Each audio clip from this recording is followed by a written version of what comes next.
Hello friends, welcome to the next video lecture in engineering mechanics. In today's lecture, we will see the concept of force and classification of force system.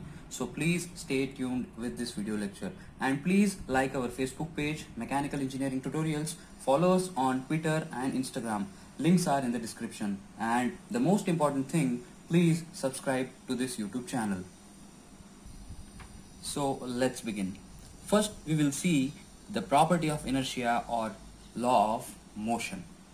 Every body at rest has a tendency to remain at rest. Similarly, a body in motion has a tendency to remain in motion.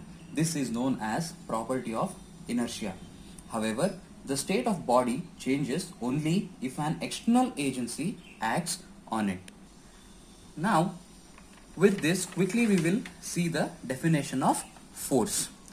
So force is an external agency which changes or tends to change the state of rest or of uniform motion of the body upon which it acts is known as force. In short, force is an external agency which changes the state of motion or rest of the body. So the SI unit of force is Newton. Here 1 Newton of force is defined as it is a force required to produce an acceleration of 1 meter per second square in a body of mass 1 kg. And now we will see some important points regarding force. Force impart motion to the body, or it can affect the motion of the body on which it acts. Force can accelerate the motion of the body if applied in the same direction of motion, and also deaccelerate if applied in opposite direction of the motion. Force may rotate the body. Force may maintain the equilibrium condition of the body, which is the main topic of concern in statics. The action of force may be push or pull. It may produce tension or compression in the body. Now we will see the characteristics of force. Here I have considered a body. At point O, there is a force in this direction, or say this is the line of action of force, and this force has a magnitude of 50 Newton.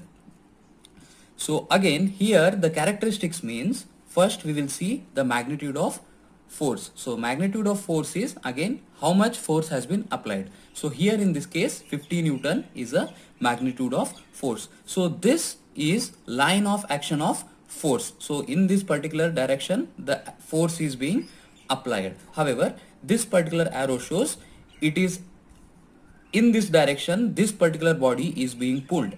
So we can say, or we can describe this particular system like the body from its point O is being pulled by 50 Newton of magnitude of force in the direction 30 degrees to the north of east. So we will again consider here, that is again east, north, west and south. So this force is acting in the direction of 30 degrees to the north of east. So this is how the force is described. Now we will see some special forces that we are going to discuss in this particular chapter. So first one is weight. The weight is defined as the gravitational force of attraction exerted by the earth on a body is known as weight of the body. As we know that every body is being pulled towards the center of the earth with an acceleration of 9.81 meter per second square. So weight can be defined as mass into gravitational acceleration. So here 1 kg of mass having weight of 9.81 Newton on earth. Next, after weight we will discuss the resultant of force. So it is defined as it is the single force which can replace the given force system. So here force system refers to the number of forces acting on a body. If we replace those number of forces with a single force producing the same effect, then it is known as resultant of force. Then next is equilibrium of force. it is defined as, it is the force which is equal in magnitude, opposite in direction, and collinear to the resultant of force. It maintains the equilibrium of the body. Again, in further problem solving, we will be using this equilibrium of force. So next, directly we will go to the classification of force system. As I told you, force system is that on a body if there are number of forces being acted, so in a group those number of forces are called force system.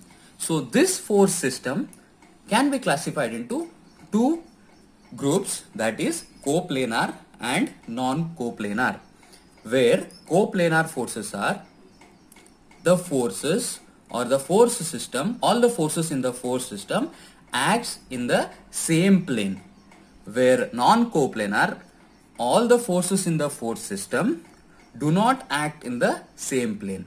So this coplanar further classified as concurrent force system, parallel force system, non-concurrent and non-parallel force system. Then again, parallel force system is further classified as like parallel forces and unlike parallel forces. Similarly, non-coplanar also classified in the same manner, that is concurrent force system, concurrent non-coplanar force system, parallel non-coplanar force system, and non-concurrent non-parallel non-coplanar force system. Then further again, parallel force system is classified as like and unlike parallel force system. Now we will see the meaning of concurrent and parallel force system. So here I have considered a planes. So this front plane, that is XY plane. So in this plane, all these three forces F1, F2 and F3 are acting. So these acting in a same plane. So that is why it is a coplanar force system. Then what makes it concurrent force system? If F1, F2 and F3 are acting through a single point.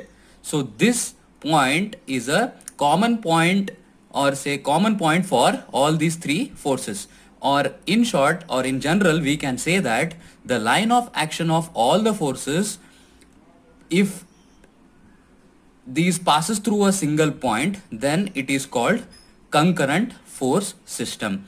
So this is coplanar concurrent force system, and here in this example it is a non-coplanar concurrent force system, since F1 and F2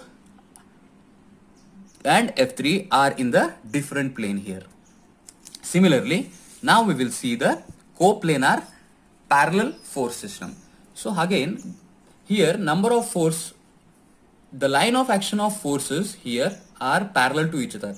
So if we see F1, F2 and F3, these three are parallel to each other.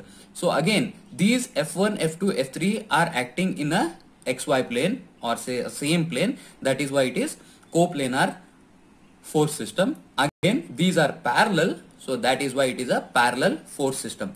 Now we will see the further classification of parallel force system, that is like parallel and unlike parallel. So here if you observe F1, F2, F3, all the three forces are in the same direction in the same plane. So that is why it is called coplanar like parallel force system. And here this particular thing is called coplanar unlike parallel system, because F1 and F3 are in the same direction, that is downward direction, and F2 is in the upward direction. So this is called coplanar unlike parallel system. So here non-coplanar parallel system, F1, F2, F3, F4. So all the forces are the part of single force system. So these four forces are in the different planes. So that is why it is non-coplanar unlike parallel force system. Now the remaining one, last one that we'll see, that is non-concurrent and non-parallel. Here, so these are neither concurrent nor parallel, it's a general force system. So here it is a non-coplanar, here it is a coplanar. So this is about the introduction to the concept of force and classification of force.